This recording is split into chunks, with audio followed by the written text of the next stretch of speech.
ఇప్పుడే ఎన్గోల్డ్ బయర్స్ కి కాల్ చేయండి. మీ తాకట్టు బంగారం కష్టాలకి గుడ్ బై చెప్పండి.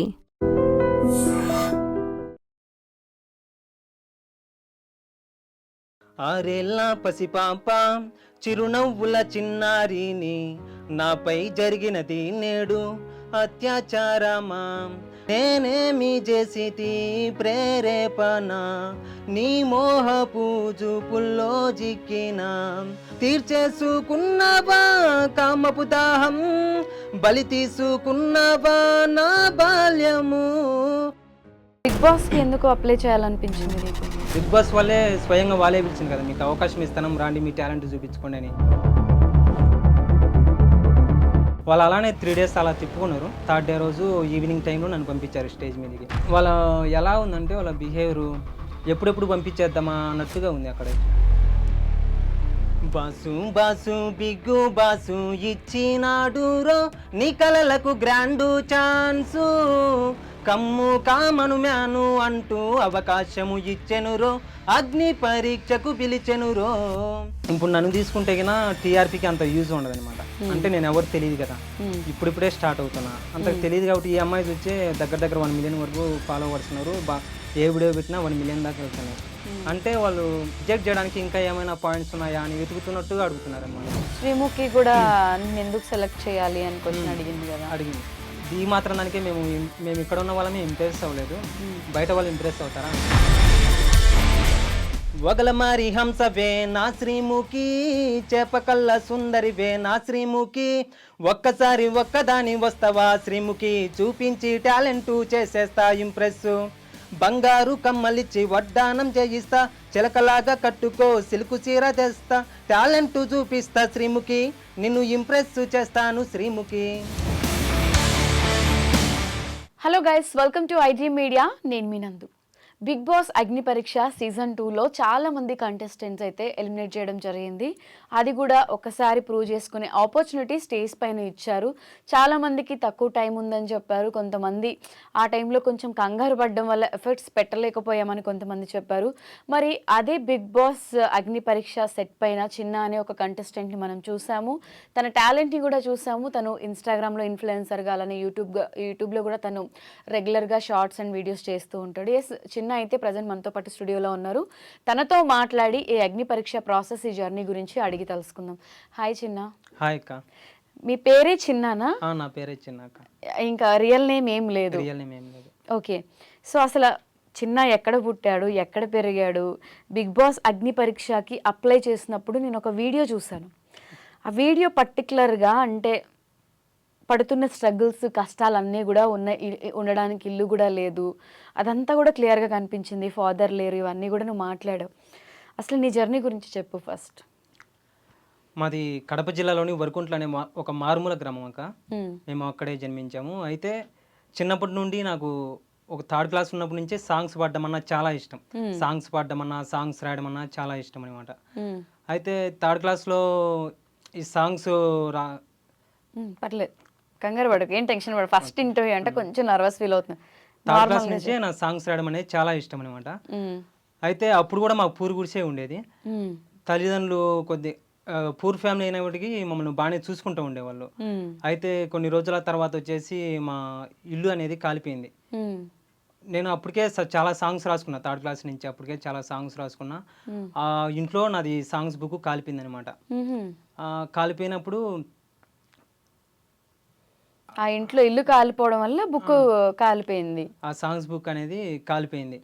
తర్వాత నేను ఇంకా సాంగ్స్ అన్నిటిని రిమెంబర్ చేసుకుంటూ ఇంకా ఎక్కడన్నా ఎవరైనా అవకాశం ఇస్తారేమో అని అడిగేవాడిని అందరినీ. అడుగుతూ ఉంటే ఎవరు కూడా నాకు అవకాశాలు ఇవ్వలేదు.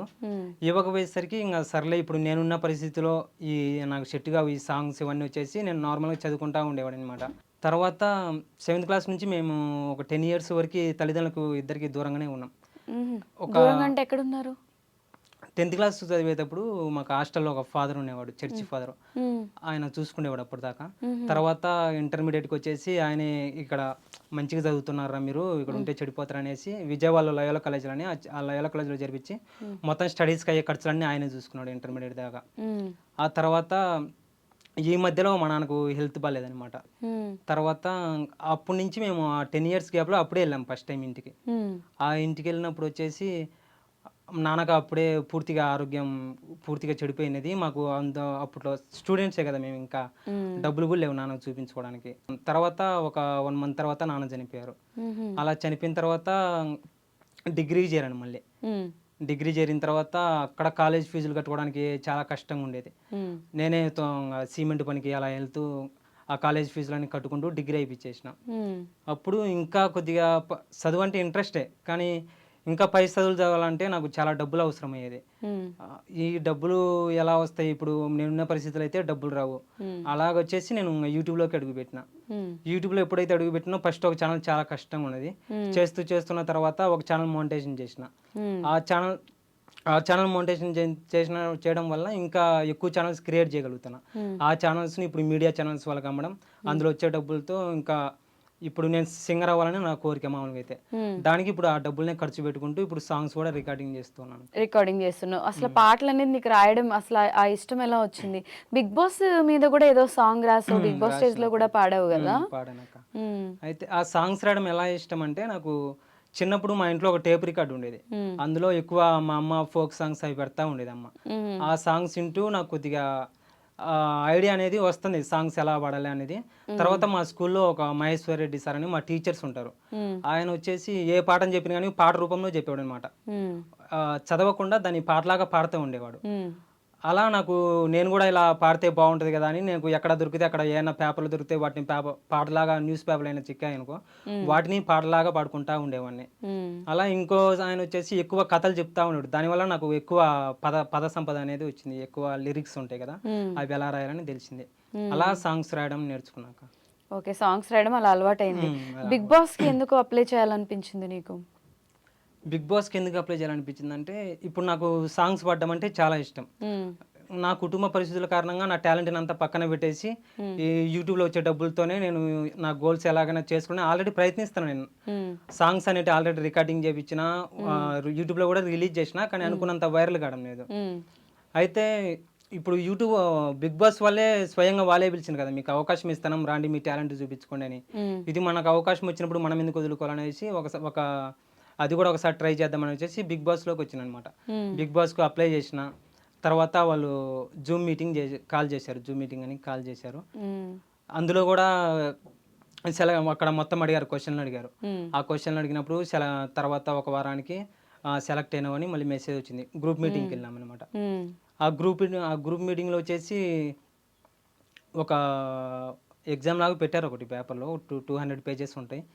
అందులో ఏవైతే జూమ్ మీటింగ్లో అడిగారో క్వశ్చన్లు, అవే క్వశ్చన్లు అడిగారు, అవే రాశాం. తర్వాత మాకంటూ మాట్లాడుకోమని చెప్పారనమాట. అప్పుడు నేను కొత్త కాబట్టి నేను ఏం మాట్లాడలేదు, సైలెంట్గానే ఉన్నా. ఒక సాంగ్ పాడమన్నారు, పాడిన తర్వాత ఇంటికి వచ్చేసిన, మళ్ళీ సెలెక్ట్ చేసినామని మళ్ళీ మెసేజ్ వచ్చింది. ఈసారి ఏదో అదృష్టం బాగానే ఉన్నట్టుందిరా అనుకొని మళ్ళీ అగ్ని పరీక్ష కానీ వచ్చినాం అనమాట. అగ్ని పరీక్షకు వచ్చిన తర్వాత అక్కడ ఆ రోజే మా మామయ్య కూడా చనిపోయాడు అనమాట. అగ్ని పరీక్షకు వచ్చిన రోజు మా మామయ్య చనిపోయాడు. అది కాక దానికంటే ఒక వారం ముందు మా తాతయ్య చనిపోయాడు. మా తాత చనిపోయిన అది పెద్ద కర్మ వచ్చేసి ఆ రోజు అగ్ని పరీక్ష జరిగే రోజే. ఆ రోజే మళ్ళీ మా మామయ్య చనిపోయాడు. చనిపోతే ఇది మళ్ళీ బయటికి చెప్తే మళ్ళీ ఇంటికి పంపించి మళ్ళీ అంత దూరం నుంచి రాలేను, చాలా దూరం కదా, ఈ వచ్చిన అవకాశం మళ్ళీ రాదనేసి నేను ఎవరు చెప్పకుండా అలానే సైలెంట్గా ఉన్నా. అప్పుడు అందరు చూసే వాళ్ళంతా ఏమనుకున్నారంటే, ఇది ఎవరితో మాట్లాడడం లేదు, ఎక్కువ సైలెంట్గా ఉంటాడు, ఈయనకేం టాలెంట్ ఉంది అసలు సెలెక్ట్ చేయడానికి అని వాళ్ళు అనుకుంటా ఉన్నారు. శ్రీముఖి కూడా ఎందుకు సెలెక్ట్ చేయాలి అని క్వశ్చన్ అడిగింది. అయితే ఎవరన్నా ఏమన్నా అనుకోని, మన టాలెంట్ అనేది ఇక్కడ కాదు కదా చూపించాల్సింది, స్టేజ్ మీద చూపిద్దాం అన్నట్టుగా నేను కొద్దిగా సైలెంట్గానే ఉన్నా. తర్వాత నా టైం వచ్చినప్పుడు వాళ్ళు అలానే 3 days అలా తిప్పుకున్నారు. తిప్పుకున్న తర్వాత లాస్ట్ డే రోజు, 3rd day రోజు ఈవినింగ్ టైంలో నన్ను పంపించారు స్టేజ్ మీదకి. నేను అప్పుడు అనుకున్న, ఈ అవకాశం మళ్ళీ రాదు, ఇంత సైలెంట్గా ఉండకూడదు, ఎలాగైనా వచ్చినందుకైనా మనం చూపించాలి మనలో ఉన్న టాలెంట్ అనేసి స్టేజ్ మీదకి వెళ్ళినాక. ఆ స్టేజ్ మీదకి వెళ్ళిన తర్వాత అయితే ఆ స్టేజ్ మొత్తం చూడగానే నాకు నేను ధైర్యం చెప్పుకుని మొత్తం అక్కడ ఫియర్ లేదు, ఏం లేదు, మంచిగా మాట్లాడుతాను. ఆ జడ్జెస్తో అసలు తడబడకుండా మాట్లాడతాను. నాకు ఎలా అనిపించింది అంటే, ఇంతకీ నేనేనా ఇక్కడ మాట్లాడేది అన్నట్టుగా మాట్లాడతాను. అయితే వాళ్ళ ఎలా ఉందంటే వాళ్ళ బిహేవియరు ఎప్పుడెప్పుడు పంపించేద్దామా అన్నట్టుగా ఉంది అక్కడైతే. మ్మ్. ఎప్పుడెప్పుడు పంపించేద్దామా అక్కడి నుంచి అన్నట్టుగా ఉంది. నాకేం టాస్క్ ఇవ్వడం లేదు వాళ్ళైతే. నేనే అడుగుతాను, అన్న నాకు ఇలా సాంగ్స్ వచ్చు, నేను సాంగ్స్ రాత చిన్నప్పటి నుంచి సాంగ్స్ అంటే చాలా ఇష్టం, నేను సింగర్ అవ్వాలనుకుంటున్నా అంటే అప్పుడు వాళ్ళు సాంగ్ పాడమని చెప్పారు. అప్పుడు బిగ్ బాస్ గురించి ఒక సాంగ్ పాడాను. మ్మ్. ఆ, నేను అప్పటికప్పుడు సాంగ్స్ రాసి పాడగలను అని చెప్తే సరే బిగ్ బాస్ మీద ఒక సాంగ్ పాడమన్నారు. ఆ సాంగ్ పాడను, ఒకసారి పాడనది. మ్మ్. బాసు బాసు బిగ్గు బాసు ఇచ్చినాడు రో నీ కలలకు గ్రాండు ఛాన్సు, కమ్ము కామను మ్యాను అంటూ అవకాశము ఇచ్చెను రో, అగ్ని పరీక్షకు పిలిచెను రో, ఆశలు వదిలిన జీవిత కలలకు రెక్కలు వచ్చెను రో, కొత్త చిగురులు తొడిగెను రో, మళ్ళీ వచ్చును రాదో గాని ఈ అవకాశము రో, సద్వినియోగము చేయుమురో, గుండె ధైర్యముతోటి ఫిజికల్ టాస్క్ గెలవలిరో, మైండ్ గేము గెలవలిరో, గెలుపంటే టాస్కులే కాదు మనసులు గెలవలిరో, ప్రజల ప్రేమను పొందలిరో. అది కాదు సాంగ్. అప్పటికప్పుడు రాసుకొని పాడావా? నేను ఆల్రెడీ ఒక లైన్ అనుకున్నా, కానీ అక్కడికి వెళ్ళిన తర్వాత అప్పటికప్పుడు అనుకొని పాడిన అనమాట ఆ సాంగ్ మొత్తం. మ్మ్. అయినా కానీ వాళ్ళు దీనికే మేము ఇంప్రెస్ అవ్వాలా అన్నారు. అప్పటికప్పుడు సాంగ్ పాడటం అంటే అది కూడా ఒక టాలెంట్ అని అనుకోలేదు. ఇప్పుడు ఏమన్నారంటే నీకంటే మంచిగా పాడే వాళ్ళు ఉన్నారు కదా అన్నారు. అయితే నేనేం చెప్పినంటే మంచిగా పాడే వాళ్ళు ఉన్నారన్న, కానీ నాలాగా అప్పటికప్పుడు సందర్భానికి తగినట్టు ఎవరు రాసి పాడలేరు కదా, ఎవరు టాలెంట్ వాళ్ళది అని చెప్పిన. సరే ఇంకా నీకేమొచ్చు అన్నారు. అయితే నాకు కరసాం వచ్చు. ఆ కరసాం చేసిన నేను బయట ఉన్నప్పుడే వాళ్ళకి చెప్పిన ఆ కర్ర సైజ్ ఎంత ఉండాలా, ఎంత హైట్ ఉండాలా మొత్తం చెప్పిన. అయితే అక్కడికి వెళ్ళిన తర్వాత ఇంతలా కర్ర ఇచ్చారు, చాలా లావు ఉంది అది, చేతిలో పట్టనంతగా ఉంది. అయినా కానీ నేను అడిగిన కదా చేయాలని చేసినది. అదైతే కొద్దిగా జారి కింద పడింది మొత్తం చేసిన తర్వాత లాస్ట్లో. అది అయిపోయిన తర్వాత ఇంకా నీకేమొచ్చు అన్నారు. తర్వాత స్టంట్స్ చేశా. స్టంట్స్ చేసిన తర్వాత మళ్ళీ ఇంకేమొచ్చు అన్నారు. అంటే వాళ్ళు రిజెక్ట్ చేయడానికి ఇంకా ఏమైనా పాయింట్స్ ఉన్నాయా అని వెతుకుతున్నట్టుగా అడుగుతున్నారు అనమాట మొత్తం. స్టంట్స్ చేసిన తర్వాత డ్యాన్స్ కూడా చేయగలుగుతానన్నా, సరే చేయన్నారు. డ్యాన్స్ చేసిన. డ్యాన్స్ చేసిన తర్వాత ఆ డ్యాన్స్ కాకుండా స్లో పాట పెట్టారు. మంచిగా డ్యాన్స్ చేసామని స్లో సాంగ్ పెట్టారు. స్లో సాంగ్ పెట్టి దీనికి డ్యాన్స్ చేయని చెప్పారు. సరే అని దానికి కూడా డ్యాన్స్ చేసిన. తర్వాత నువ్వు ఇది మంచిగా చేసిన, ఇప్పుడు మంచిగా పర్ఫార్మెన్స్ చేసినట్టున్నావా అని అడిగారు. బెటర్గా చేసావా అని అడిగారు. నాకు తెలిసినంత నేను చేసినది బెటర్గానే ఉంది అన్న అని చెప్పిన. అయితే రెడ్ ఎత్తేసారు. ఇంకా అసలు రీజన్ ఏంది, నేను ఇప్పుడు దాకా నేను తొందరగా అప్పటికప్పుడు సాంగ్ రాసుకొని పాడిన, అది మీకు నచ్చలేదా, లేదంటే నా డ్యాన్స్ నచ్చలేదా, లేదంటే నా స్టంట్స్ నచ్చలేదా, అవి కూడా నచ్చకుంటే మీరే నాకు ఒక టాస్క్ ఇవ్వండి, ఏ టాస్క్ ఇచ్చినా నేను చేయగలుగుతా, అప్పటికైనా చేయలేకుంటే నన్ను రిజెక్ట్ చేయండి అని చెప్పిన. లేదు నేను రిజెక్ట్ చేసామని ఇచ్చేసి ఆ రెడ్ ఇచ్చేసారండి. అందరూ రెడ్ ఇచ్చారు.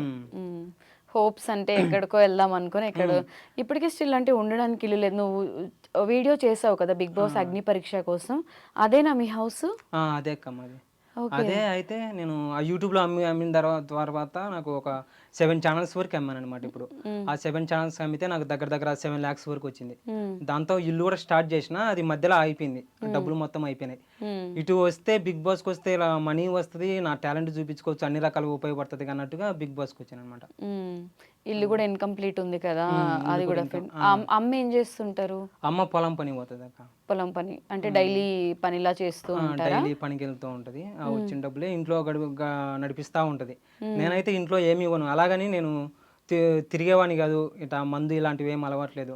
ఆ డబ్బులే దాచుకునేది. ఎలాగోలా ఇల్లు కట్టాలి తొందరగా, అందరికీ హౌస్ ఉంది, మాకు మాత్రమే ఇల్లు లేదనమాట మా ఊర్లో. ఆ ఎలాగోలా హౌస్ కంప్లీట్ చేద్దాం అనే దాని మీద చేస్తున్నాను. ఒక డ్రీమ్ లా పెట్టుకున్నావు. అది సిబ్లింగ్స్ ఉన్నారా నీకు? సిబ్లింగ్స్ అంటే తమ్ముడు, అన్న ఉన్నారు. అన్నకు మ్యారేజ్ అయిపోయింది. ఇంకా తమ్ముడు చేసి డిగ్రీ అయిపోయింది, వాడు మామూలుగా కంపెనీలో వర్క్ చేస్తున్నాను అనమాట.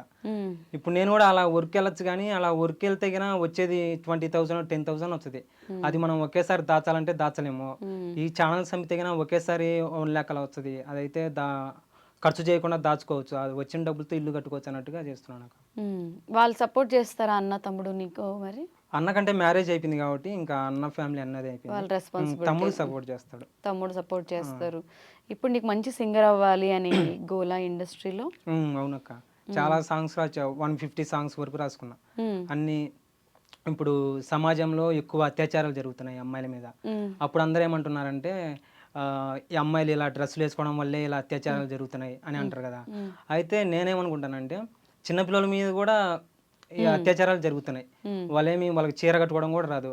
సరే చిన్నపిల్లలు అంటే చేసిండ్రు, ఆఖరికి ముసలి మీద కూడా అత్యాచారాలు చేస్తున్నారు కదా అని దాన్ని ప్రశ్నించే విధంగా ఒక సాంగ్ రాసిన. రాసావు, ఒకసారి పాడతావా? పాడతా. ఈ పాట వచ్చేసి ఒక చిన్న పాప మీద అత్యాచారం జరిగింటది. అప్పుడు ఆ పాప యొక్క వేదన ఎలా ఉంటది అనేది ఈ సాంగ్ లో పూర్తిగా ఎక్స్ప్లెయిన్ చేసిన. ఆ పాప ఏమేం క్వశ్చన్లు అడగాలనుకుంటుంది సమాజాన్ని అని. ఆరేళ్ళ పసిపాప చిరునవ్వుల చిన్నారిని, నాపై జరిగినది నేడు అత్యాచారమా, నాపైన నీవు చేసిన కామపు దాడి అత్యాచారమందురని తెలియని ప్రాయం, నేనేమి చేసితి ప్రేరేపణ నీ మోహపు చూపుల్లో జిక్కిన, నేనేమి చేసితి ప్రేరేపణ నీ మోహపు చూపుల్లో జిక్కిన, నా పాల బుగ్గల్ని చిదిమేసే పాపాని నేనేమి చేసి తిని ఓ భరత మాత, నా కంటి పాపల్లో ఏమున్నది మైమరపు, కనే పాప మన్నది మరచి మనిషి మృగమల్లే నా పైన, పార్శ్వికముగా కర్కశుడై వేదనతో అరువంగా నా నోరు బిగియాబెట్టి తీర్చేసుకున్నావా కామపు దాహం, బలి తీసుకున్నావా నా బాల్యము, న్యాయమెక్కడుందని చెప్పుకోను వేదన సర్వసాధారణమాయే భారతదేశాన, న్యాయమెక్కడుందని చెప్పుకోను వేదన సర్వసాధారణమాయే భారతదేశాన, ఆరేళ్ళ పసిపాప చిరునవ్వుల చిన్నారిని, నాపై జరిగినది నేడు అత్యాచారమా, 60 ఏళ్ళ ముసలిపై జరిగినది అత్యాచారం, 25 ఏళ్ళ పడుచుపై జరిగినది ఈ ఘోరం, చీరగట్టుకోకనే ఈ దారుణం జరిగిందని కాకై కూసే ఈ లోకము, చీరగట్టుకోవడమైనా నాకు రాదండి, పురుష కామాందుల్లారా మన్నించండి, మీ కోర్కె తీర్చేటి మా మాతృస్థానము గురుతైన రాలేదా మీ జన్మకి మూలం, మీ కోర్కె తీర్చేటి మా మాతృస్థానము గురుతైన రాలేదా మీ జన్మకి మూలం, ఆరేళ్ళ పసిపాప చిరునవ్వుల చిన్నారిని, నాపై జరిగినది నేడు అత్యాచారమా. వా, ఒక అబ్బాయి అయి ఉండి ఈ పాట రాసావు అంటే I really proud of you, so proud of you. Thank you. Because సొసైటీలో ఇప్పుడు జరుగుతున్నవి ఇవి నిజంగా అబ్బాయిలకి అంటే ఒక అమ్మాయిని ఎలా చూడాలి, ఏ దృష్టితో చూడాలి అనేది పేరెంట్సే నేర్పించాలి అని మాట్లాడుతుంటారు. కన్న తల్లిని కూడా రేప్ చేసిన ఎదవలు ఉన్నారు మన ఇండియాలో. రీసెంట్గా మనం చూస్తే ఆ తల్లి నా కొడుకుని చంపేయండి అని చెప్పి మాట్లాడింది. నీలాంటి అబ్బాయి 100కి 90 మంది ఉన్నా కూడా ఇటువంటి ఇన్సిడెంట్స్ జరగవు అనేది నా ఫీల్. ఎందుకంటే ఆ పాట అంత ఇన్డెప్త్గా రాసావు. నిజంగా తమ్ముడు హార్ట్ఫుల్లీ ఇంత సబ్జెక్ట్ ఉండి రాయడం, పాటలు అందరూ రాస్తారు, ఈజీగా పాడేస్తారు, అయిపోతుంది. బట్ ఇంత ఎమోషనల్గా రాయడం అనేది I'm so proud of you. నీకు పక్కా మంచి ఫ్యూచర్ ఉంటుంది. ఏదో ఒక రోజు పెద్ద సింగర్ అవుతావు. ఎక్కడైతే రిజెక్షన్ ఫేస్ చేసావో అక్కడ నువ్వు సెలబ్రిటీగా వెళ్తావు అని నేనైతే నమ్ముతున్నా. నీ గురించి నాకేం తెలీదు, ఇప్పుడు ఈ పాట విన్న తర్వాత నాకు ఆ ఫీల్ అయితే వచ్చింది.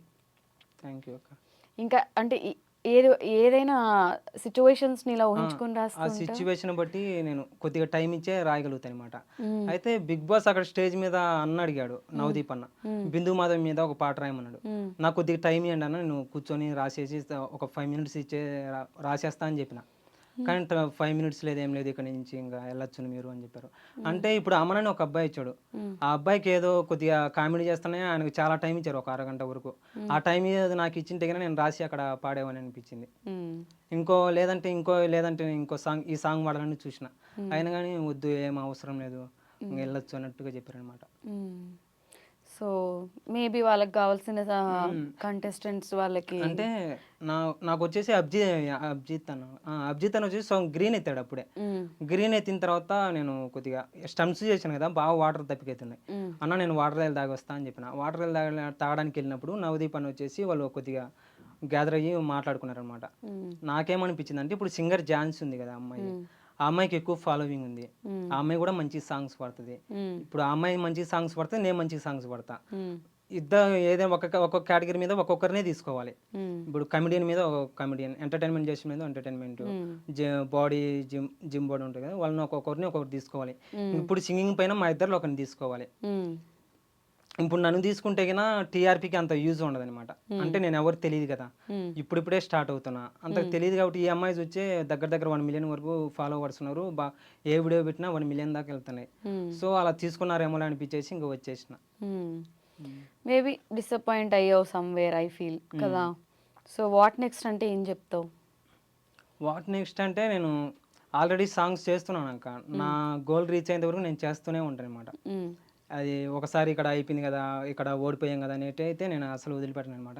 చేస్తూనే ఉంటా అయ్యేంత వరకు. సక్సెస్ ఎక్కడ ఈజీగా రాదు, స్ట్రగుల్ అవ్వాలి, మనం ప్రాబ్లమ్స్ ఫేస్ చేయాలి, ఇవన్నీ ఉంటాయి కదా. అమ్మ రియాక్షన్, అమ్మ సపోర్ట్ ఎలా ఉంటుంది నీకు?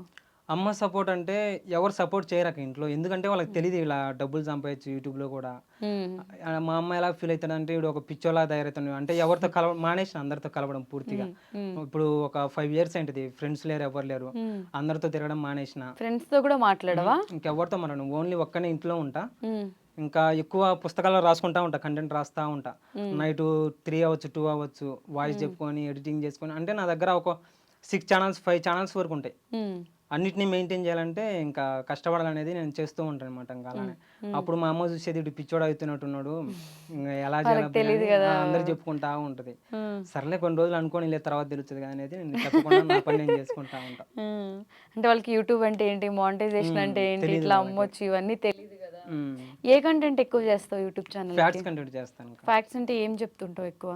ఫ్యాక్ట్స్ కంటెంట్ ఇప్పుడు ట్రెండింగ్ టాపిక్స్ ఉంటాయి కదా, అవి చెప్తాను. ఎక్కువ ఏ వైరల్ అవుతున్నాయో చూసుకునేది అవి చేస్తూ ఉంటాను. జనరల్ నాలెడ్జ్, సొసైటీలో ఏదైనా జరిగితే దానికి రియాక్ట్ అవుతూ అవి చేస్తూ ఉంటా. అయితే ఇప్పుడు వరకు నేను ఛానల్స్ అమ్మకుండా ఒకటే ఛానల్ మెయింటైన్ చేసి ఉంటే కన్నా ఇప్పటికల్లా నేను క్లిక్ అయ్యేవాడిని, మంచి పొజిషన్లో ఉండేవాడిని. అయితే నా దగ్గర ఫస్ట్లో ఇంతకంటే చిన్న మొబైల్ ఉన్నది, ఈ మొబైల్ కంటే వేరే మొబైల్ ఉన్నది అనమాట. అందులో ఫేస్ కనపడి చెప్పేదానికి లేదు, ఇందులో కూడా ఫేస్ చెప్పి కనపడేదానికి లేదనమాట. కెమెరా మంచిగా ఉండవు, క్వాలిటీ మంచిగా ఉండవు. మనం కనబడేసరికి క్వాలిటీ మంచిగా ఉండి చేస్తే మంచి రీచ్ వస్తుంది. అప్పుడు దాకా వాయిస్ ఇస్తా చేసేవాడిని. తర్వాత ఎప్పుడన్నా ఎవరిదన్నా మొబైల్ దొరికి నేను ఫేస్ కనబడి సడన్ గా అందులో పెట్టిననుకో అంత రీచ్ వచ్చేది కాదు. నేను సడన్ గా కనపడతాయి కదా, అప్పుడు దాకా నా వాయిస్ విన్న వాళ్ళు సడన్ గా చూసి ఎవరు రేడు మళ్ళీ మధ్యలో వచ్చిన అన్నట్టుగా స్కిప్ చేసేవాళ్ళు అనమాట. అందుకని మొబైల్ కొనాలనుకొని తర్వాత అందులో వచ్చిన డబ్బులతోనే ఇప్పుడు S24 మొబైల్ తీసుకున్నా. దాంతో ఇప్పుడు కొత్తగా స్టార్ట్ చేసిన. అదే ముందు గురించి నా దగ్గర మంచి మొబైల్ ఉండి స్టార్ట్ చేసింటే కన్నా ఇప్పటికైనా మంచి పొజిషన్లో ఉండేవాడిని. అంటే అన్ని ఛానల్స్ అమ్మావు, 2 lakhs 1 lakh ఉన్న సబ్స్క్రిప్షన్ కూడా ఒక్క ఛానల్ పెట్టి మెయింటైన్ చేసుకుంటా ఇప్పటికల్లా వచ్చింటే కన్నా మంచి పొజిషన్లో ఉండేవాడివి. సో ఏదైతే నీ దగ్గర టాలెంట్ ఉండి హార్డ్ వర్క్ ఉంది, but right time right people కోసం. ఇప్పుడు నువ్వు ఓన్లీ ఇంటర్వ్యూ కోసమే వచ్చావా ఇవాళ హైదరాబాద్కి? ఇంటర్వ్యూ కోసమే వచ్చాను. ఇంటర్వ్యూ కోసమే. ఇది కూడా నీకు ఎక్కడైనా యూజ్ అవుతుంది? ఎందుకంటే నేను ఇంతకుముందు నేను చాలా మందిని అడిగాను, ఆర్కెస్ట్రా వాళ్ళను ఇలా ఇంటర్వ్యూ చేసే వాళ్ళని చాలా మంది అడుగుతా ఉన్నాను అనమాట. ఒక ఛాన్స్ ఇవ్వండి అన్న, నేను ఇలా సాంగ్స్ రాస్తా, ఒకసారి వినండి, నచ్చితే తీసుకోండి లేదంటే లేదు అని చెప్పేవాళ్ళని అనమాట. కానీ ఎవరు తీసుకోలే నన్ను. ఇప్పుడు నాకు పిలుస్తున్నారు, మీకై మీరే పిలుస్తున్నారు, వచ్చిన అవకాశం వదులుకోకూడదని అంత దూరం నుంచి ట్రావెల్ చేసి వచ్చావు. అవునక్క. ఓకే. అబ్బా, నేను చూస్తుంటే నాకు నీ ఓపిక్కి, ఎందుకంటే 2 days నుంచి ఐఎమ్ ట్రయింగ్. యాక్చువల్లీ అగ్ని పరీక్ష స్టేజ్ మీద తనని చూసినప్పుడు నేను ఇన్స్టాలో అనుకుంటా తనకి మెసేజ్ చేసి నెంబర్ తీసుకున్నాను. బిగ్ బాస్కి వెళ్తున్నాడు కదా, బిగ్ బాస్ కంటెంట్ చేద్దామని. బట్ విన్న తర్వాత ఫస్ట్ ఇంటర్వ్యూ అంట తనది. ఈ ఇంటర్వ్యూ కూడా తనకి ప్లస్ అవుతుందని చెప్పి ఊరు నుంచి బస్ బుక్ చేసుకుని ఇక్కడ వరకు వచ్చాడు. అవునక్క కదా. ఆ బిగ్ బాస్లో కూడా బిందు మాధవ్ మేడం ఏం చెప్పిందంటే, నీకు సాంగ్ అది వైరల్ అవుతుంది అని చెప్పారు. నాకు సాంగ్ వైరల్ అవ్వడానికి రాలేదు మేడం ఇక్కడికి, నేను బిగ్ బాస్ రావాలని వచ్చిన. వైరల్ అవ్వాలనుకుంటే నాకు చాలా యూట్యూబ్ గురించి చాలా తెలుసు, నాకు వైరల్ చేసుకుంటా. ఇప్పుడు నా సాంగ్స్ ఎందుకు వైరల్ అవ్వడం లేదంటే కన్సిస్టెన్సీగా వీడియోలు పెట్టాలి. ఇప్పుడు నువ్వు మ్యూజిక్ ఛానల్లో కన్సిస్టెన్సీగా పెట్టాలంటే అందుకు చాలా డబ్బులు ఖర్చు అవుతాయి. ఒక సాంగ్ చేయడానికి 50,000 60,000 వరకు అలా అవుతుంటాయి. అందువల్ల నేను కన్సిస్టెన్సీగా పెట్టలేకపోవడం వల్ల రీచ్ రావడం లేదు.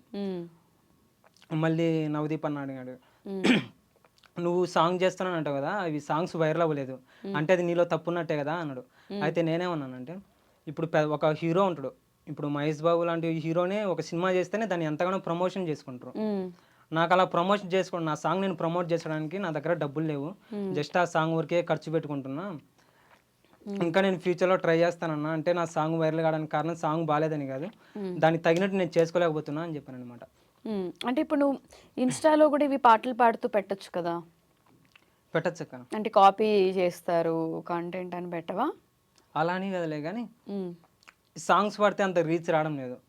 ఈ ఫ్యాక్ట్స్ పెడితే కన్నా ఎక్కువ రీచ్ వస్తుంది. నీకు రీచ్ ఇంపార్టెంట్, ఛానల్ సేల్ చేసుకోవాలి కాబట్టి ఆ రీచ్ ప్రాసెస్ ఇంపార్టెంట్ కాబట్టి ప్రస్తుతానికి. ఇప్పుడు ఎక్కడన్నా అంటే ఒక మ్యూజిక్ బ్యాండ్లో కానీ లేకపోతే ఎక్కడైనా ఎవరి దగ్గరైనా జాయిన్ అవ్వాలనుకుంటున్నావా, లేకపోతే అసలు ఏంటి నీకు ఏదైనా ప్రాసెస్ తెలుసా, అసలు ఐడియా ఉందా? లేదా కానీ లేదు, దేని మీద ఐడియా లేదు. సొంతంగా నాకై నేను తెలుసుకొని ఇప్పుడు ఒక సాంగ్ చేయాలి. ఆ సాంగ్ చేయాలంటే కొద్ది ప్రాసెస్ ఉంటుంది. ఎలా చేయాలి, ఒక సాంగ్ రికార్డింగ్ చేసిన తర్వాత దాన్ని ఎలా ప్రమోట్ చేసుకోవాలి, తర్వాత అది వైరల్ కావాలంటే కొద్దిగా యాక్టింగ్ చేయాల్సి వస్తుంది, డ్యాన్స్ చేయాల్సి వస్తుంది. ఇదంతా నాకు ప్రాసెస్ తెలియదు అనమాట. ఫోక్ సాంగ్స్ కూడా ఈ మధ్య కాలంలో బాగా హిట్ అవుతున్నాయి అంట, కాన్సెప్ట్స్ అన్ని కూడా వర్కౌట్ అవుతున్నాయి, చాలా వరకు వర్కౌట్ అవుతున్నాయి. కానీ దాని గురించి నాకు తెలియదు కదా అక్క. తెలియకపోవడం వల్ల ఏమవుతుందంటే ఫస్ట్ ఒక మిస్టేక్ చేయాల్సి వస్తుంది. ఆ మిస్టేక్ చేసిన తర్వాత ఇలా చేయకుండా ఇంకోలా చేసింటే రీచ్ వస్తుంది. అలా నాకు చెప్పేవాళ్ళు ఎవరు కదా, లేరు కదా చుట్టూ. అలా మిస్టేక్ చేసి తెలుసుకొని మళ్ళీ ఆ తప్పు జరగకుండా నెక్స్ట్ ట్రై చేయాల్సి వస్తుంది. అలా లేట్ అవుతుంది ప్రాసెస్. ఊర్లో ఉంటే మరి ఇంత నాలెడ్జ్ షేర్ చేసే వాళ్ళ ఇండస్ట్రీ అంతా ఇటువైపు ఉంది, నువ్వు ఎక్కడో ఊర్లో ఉంటే మరి నీకు ఆ కనెక్షన్ అనేది సెట్ కాదు కదా, సెట్ అవ్వదు. మరి ఇక్కడ ఉండడానికి ఎందుకు ఇక్కడ ఉండి ట్రై చేయాలని అనిపించలేదా? ట్రై చేయాలనిపించింది. ఇక్కడ ఎవరు నాకు తెలిసిన వాళ్ళు ఎవ్వరు లేరు. ఒక 3 months బ్యాక్ నేను ఇక్కడ E60 ఛానల్లో వర్క్ చేయడానికి వచ్చాను అనమాట.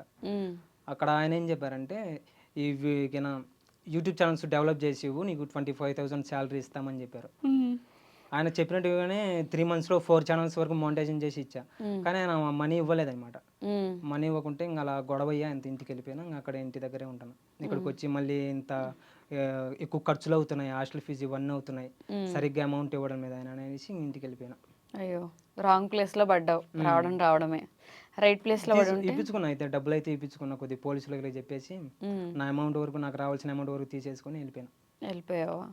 ఓకే, ఇప్పుడు ఏం చేద్దాం అనుకుంటున్నావు?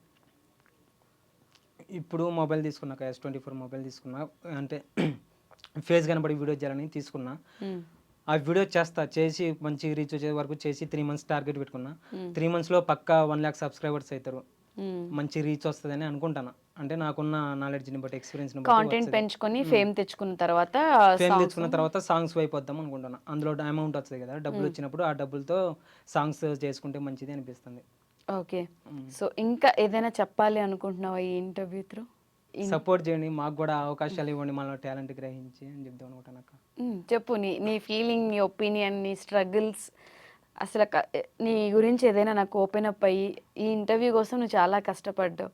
ఫస్ట్ ఇంటర్వ్యూ, నీకు ఇప్పుడు ఆ ఛాన్స్ వచ్చింది, నువ్వు ఏం మాట్లాడాలనుకుంటున్నావో నువ్వు మాట్లాడవచ్చు. ప్రతి ఒక్కరిలో టాలెంట్ అనేది ఉంటుంది. ఆ టాలెంట్ ప్రూవ్ చేసుకోవడానికి ఒక ప్లాట్ఫామ్ కావాలి. ఆ ప్లాట్ఫామ్ ఎవరన్నా అవకాశాలు ఇచ్చే బాగుంటుంది. ఒకవేళ అవకాశం ఇవ్వకపోయినా కానీ మన ప్రయత్నం మనం చేయాలి. మనకై మనమే అవకాశాలు క్రియేట్ చేసుకోవాలి. మన ప్రయత్నం మనం చేస్తున్నప్పుడు ఏదో ఒక రోజు అవకాశం వస్తుంది, మనం కూడా సక్సెస్ అవుతాం అక్క. ఓకే, అదైతే కాన్ఫిడెన్స్ అయితే ఉంది. ఓకే, సో కొత్త టాలెంట్, యంగ్ టాలెంట్ అండ్ బాగా రాస్తున్నాడు. ఒక పాట ఏదన్నా పాడతావా లాస్ట్? అంటే శ్రీముఖి వచ్చేసి ఏమన్నదంటే, నన్ను ఇది మాత్రం దానికే మేము ఇక్కడ ఉన్న వాళ్ళమే ఇంప్రెస్ అవ్వలేదు, బయట వాళ్ళు ఇంప్రెస్ అవుతారా అన్నది. అందుకని ఆ మీద ఒక సాంగ్ రాశాను, అది పాడతాను. అక్కడ పాడావా? అక్కడ పాడలేదు, నన్ను పాడే అవకాశం ఇవ్వలే వాళ్ళు, పాడుతున్నారు. సో ఇక్కడ పాడు. ఇక్కడ పాడేస్తాను. వగలమారి హంసవే నా శ్రీముఖి, చేపకల్ల సుందరివే నా శ్రీముఖి, ఒక్కసారి ఒక్కదాని వస్తావా శ్రీముఖి, చూపించి టాలెంట్ చేసేస్తా ఇంప్రెస్. గులాబీల గుడి కట్టి గుండెలోన నిన్ను దాచి, రోజా పూలు రోజు తెచ్చి ప్రేమ పూజ నీకు చేసి టాలెంట్ చూపిస్తా శ్రీముఖి, నిన్ను ఇంప్రెస్ చేసేస్తా శ్రీముఖి. మంచి మల్లె పూలు తెచ్చి మంచిగా చూసుకుంటా, పొద్దు తిరుగుడు పువ్వులాగా నీ చుట్టే తిరుగుతుంటా, టాలెంట్ చూపిస్తా శ్రీముఖి, నిన్ను ఇంప్రెస్ చేస్తాను శ్రీముఖి. వగలమారి హంసవే నా శ్రీముఖి, చేపకల్ల సుందరివే నా శ్రీముఖి, ఒక్కసారి ఒక్కదాని వస్తావా శ్రీముఖి, చూపించి టాలెంట్ చేసేస్తా ఇంప్రెస్. బుల్లెట్టు బండి పైన ఊరంతా ఊరేగిస్తా, అద్దాల మేడ ఇచ్చి మేడమంటూ మురిసిపోతా, టాలెంట్ చూపిస్తా శ్రీముఖి, నిన్ను ఇంప్రెస్ చేస్తాను శ్రీముఖి. బంగారు కమ్మలిచ్చి వడ్డానం చేయిస్తా, చిలకలాగా కట్టుకో సిల్కు చీర తెస్తా, టాలెంట్ చూపిస్తా శ్రీముఖి, నిన్ను ఇంప్రెస్ చేస్తాను శ్రీముఖి. అంతే అక్క. శ్రీముఖిని ఇంప్రెస్ చేయడానికి ఈ పాట రాసావు. ఓకే. అంటే ఆమె రిజెక్ట్ చేసిన ఇంప్రెస్ అవ్వలేదు అన్నది కదా, అందుకని సాంగ్ చేసిన. కుదిరితే చేస్తా, రికార్డింగ్ చేపిస్తా సాంగ్ ఇది. శ్రీముఖిని ఇంప్రెస్ చేయడానికి రికార్డింగ్ చేపిస్తావా? చేస్తాను. ఓ మై గాడ్, శ్రీముఖి మిమ్మల్ని ఇంప్రెస్ చేయడానికి చూడండి మనోడు రికార్డింగ్ చేస్తా అంటున్నాడు. ఇంప్రెస్ అవ్వండి. ఇంప్రెస్ అవ్వమని అడుగుతావా? ఓకే, ఈ సాంగ్ కూడా మన వాళ్ళు ప్రమోట్ చేస్తారు. మేబీ తను చూస్తుందేమో, రియాక్ట్ అవుతుందేమో చూద్దాం. అండ్ చిన్న all the very best. Thank you అక్క. ఏమేం గోల్స్ రీచ్ అవ్వాలనుకుంటున్నావు అన్ని హ్యాపీగా రీచ్ అవ్వు. జర్నీ అలా ముందుకెళ్తుంది, అప్ అండ్ డౌన్స్ ఇవన్నీ కామన్ కాబట్టి నీకున్న టాలెంట్, నిజంగా పాడిన మిడిల్లో చిన్నపిల్లలు రేప్ గురించి పాడిన పాట నాకు బాగా నచ్చింది, బాగా కనెక్ట్ అయింది. యంగ్ టాలెంట్, బాగా ఇంప్రూవ్ అవుతావు, ఇంకా ఇంప్రూవ్ చేసుకో, మంచి సర్కిల్ని పట్టుకో, రైట్ పీపుల్ దొరికితే నువ్వు సక్సెస్ అవుతావు అని నేనైతే అనుకుంటున్నాను. ఓకే అక్క, థ్యాంక్ యూ సో మచ్ అక్క. Okay, all the very best. Thank you so much for coming. And for more videos, Please subscribe to iDream. Please subscribe to iDream. Please subscribe iDream. And please subscribe to iDream. For more videos, subscribe to iDream. please like, share, and subscribe to the channel. Congratulations, iDream. subscribe to iDream. Subscribe to iDream. So subscribe to iDream Media. iDream ki iDream team అందరికి huge congratulations. Please subscribe iDream Media. Please subscribe to iDream. Subscribe iDream. Please subscribe to iDream. iDream అంటే నా కళల channel subscribe చేసుకున్న నోరు తిరుగుతలేదు, మీరైతే గంట గుర్తు కొట్టండి. For more such videos, please subscribe to iDream. Subscribe to iDream. Please subscribe to iDream. Please subscribe iDream Media. Please do subscribe to iDream. Please subscribe to iDream Media. For best entertainment and information, please subscribe iDream. And don't forget to subscribe to iDream.